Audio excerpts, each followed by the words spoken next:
નમસ્કાર, આપ જોઈ રહ્યા છો નેશન પ્લસ ન્યૂઝ. હું છું આપની સાથે હેતલ ભગત.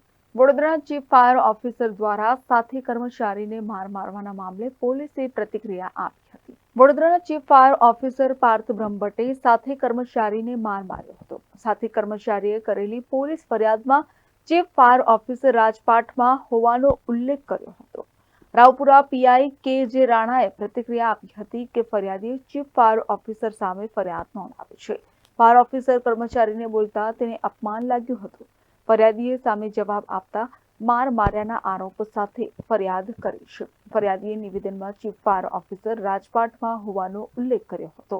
ચીફ ફાયર ઓફિસર દ્વારા સાથી કર્મચારીને માર મારવાના મામલે ફરિયાદી કે પોલીસ અધિકારીમાં સાચું કોણ તે સવાલ ઊભો થયો છે. જે ગઈકાલે રાત્રે જે છે ચીફ ફાયર ઓફિસર જે છે આપણે બદામડી જે ભાગ જે 4 રસ્તા જે કંટ્રોલિંગ યુનિટ છે ત્યાં જે સૈનિક જે છે ફાયર બ્રિગેડના એ જે એમને આવેલા ફરિયાદી જે છે અને ત્યાં એમને બોલાચાલી થયેલી બંને વચ્ચે થોડી કામ બાબતે ગમે હતી એટલે બોલાચાલી થયેલી અને એમાં પછી આમને થોડું ઇન્સલ્ટિંગ એનાથી થયેલું અને પછી જે થોડું ઘણું એમને બરાબર છે કે લાફા મારેલા કે જે કે એમને વિગત જે છે એ નાની મોટી ઈજા થયેલી બરાબર છે ઓફિસ ઉપર અને ત્યાંથી પછી જે છે કે એમને થોડું કે ભાઈ આ રીતે છે કે બોલાચાલી ઉગ્ર બોલાચાલી થયેલી જેના અનુસંધાને આપણે તાત્કાલિક ગુનો દાખલ કરેલો.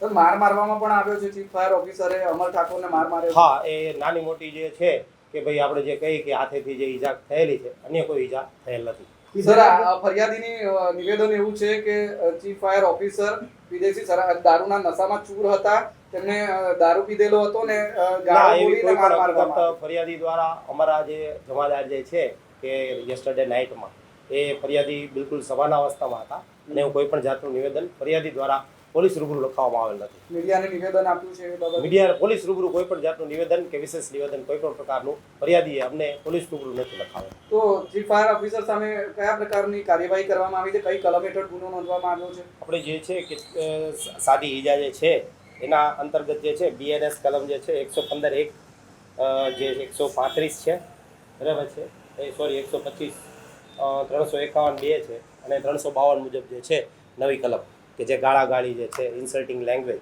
અને થોડું જે સાદી વ્યથા જે સિમ્પલ ઇન્જરી એના અંડર આપણે ઓફેન્સ રજીસ્ટર. આરોપી કોણ છે? આરોપી જે છે કે ચીફ ઓફિસર જે છે નામ છે પાર્થ ગુરુચરણ બ્રહ્મભટ્ટ.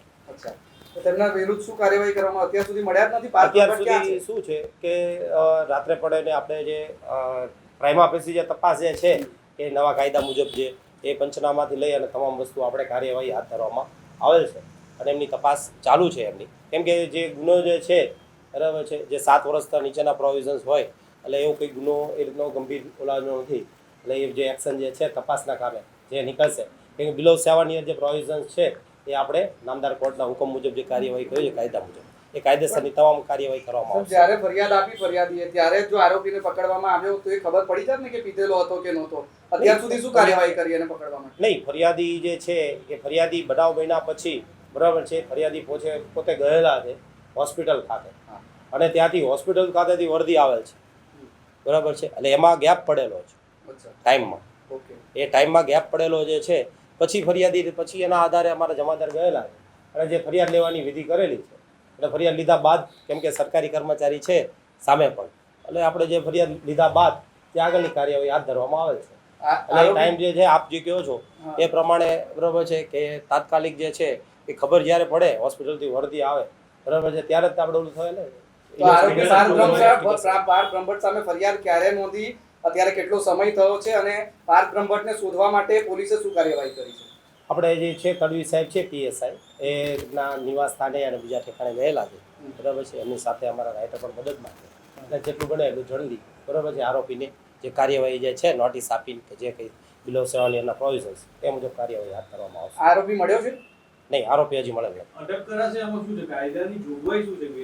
નહીં, એ તો જે જોગવાઈ જે છે એ 7 યરના પ્રોવિઝન્સ છે એ આપણે નોટિસ જ આપવા ઇસ્યુ કરી શકાય બરાબર છે. પછી પણ એમાં પણ જે કેટેગરી જે છે કે અમુક ઓફેન્સ નોન મેલેબલ હોય તો અમારે જે ચેકલિસ્ટ ભરી અને પછી કાર્યવાહી કરવાની. જો અમારે અટક કરવા હોય if we want to arrest any accused તો એ પછી અમારે એનું ચેકલિસ્ટ ભરવું પડે. Why we are arresting such a person who is below the provisions of punishment is below 7 year. તો આરોપી પાર્થ બ્રહ્મભટ્ટ હજી ફરાર છે, પોલીસને મળ્યો? હાજી મળેલા. કેમેરામેન નવનીત પ્રમાણી સાથે Satyam Nevashkar, Nation Plus News, Vadodara. સમાચારોના સતત અપડેટ મેળવવા માટે અમારી નેશન પ્લસ ન્યૂઝની યુટ્યુબ ચેનલને સબસ્ક્રાઇબ કરો, બેલ આઇકન દબાવો અને જોડાયેલા રહો ફેસબુક, ઇન્સ્ટાગ્રામ અને ટ્વિટર પર.